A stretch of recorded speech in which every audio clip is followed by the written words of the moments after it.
4.7 재보궐선거 직후 여야 모두 세판짜기에 나선 가운데 당 안팎에서 갈등 양상이 이어지고 있습니다. 더불어민주당은 향후 쇄신 방안을 놓고 갑론을박을, 또 국민의힘은 국민의당과의 통합 문제를 결론내지 못해 고심인데요. 국회로 가서 알아보겠습니다. 부장원 기자. 네, 국회입니다. 네.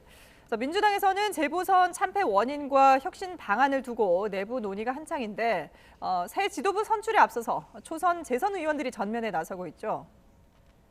네, 그렇습니다. 민주당 초재선 등 신진 등을 중심으로 향후 혁신 방향에 대한 논의가 뜨겁습니다.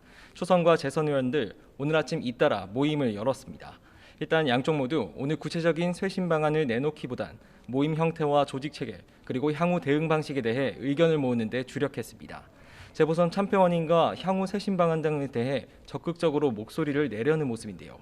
하지만 당내에선 이들이 분열을 조장한다며 반발이 이어지는 게 사실인 만큼 구체적인 목소리를 내는 데는 조심스러운 모습입니다. 실제 지난주 민주당 2030 의원들과 일부 초선 의원들이 선거 참패 원인으로 조국 전 장관과 무리한 후보 공천 등을 꼽으며 잇따라 반성문을 올렸다가 곧바로 일부 강성당원들의 문매를 맞기도 했습니다. 지금 분위기만 봐선 향후 지도부 선출 과정에서 열성 지지층의 입김이 강하게 반영될 가능성이 큰 상황입니다. 실제로 당 비상대책위원회는 어제 새로운 최고위원 5명을 뽑는 방식을 다음 달 전당대회에서 당원들이 직접 뽑는 방식으로 바꿨습니다. 원래 당규에 따라 국회의원과 당 소속 지자체장 등으로 구성된 중앙위원회에서 후임자를 선출하기로 했었지만 당원이 직접 지도부를 선택해야 한다는 주장이 이어지자 사흘 만에 선회한 겁니다. 그런 만큼 먼저 오는 16일 치러질 원내대표 선거를 주목해야 할 것 같습니다. 오늘부터 후보자 등록이 시작됐는데 윤호중, 안규백, 박완주 의원의 3파전이 예고돼 있습니다. 투표에 앞서 두 차례 토론회가 있을 예정인데 재보궐선거 참패의 책임 소재와 범위 등이 이번 원내대표 선거 결과를 가를 쟁점이 될 것으로 보입니다.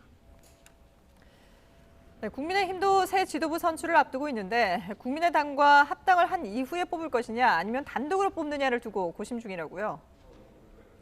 네, 이번 주 초 전당대회 준비위원회를 가동할 예정이었는데요.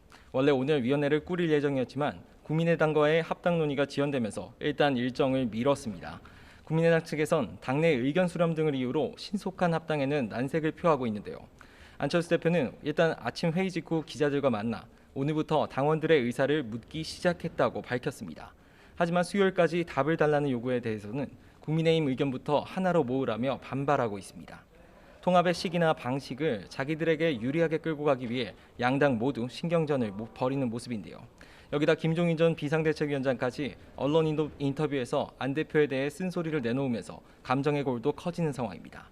일단 주호영 권한대행은 안 대표 측 입장부터 기다려본다는 입장이지만 결국은 독자적으로 전당대회를 열 가능성이 커 보입니다. 지금까지 국회에서 YTN 부장원입니다.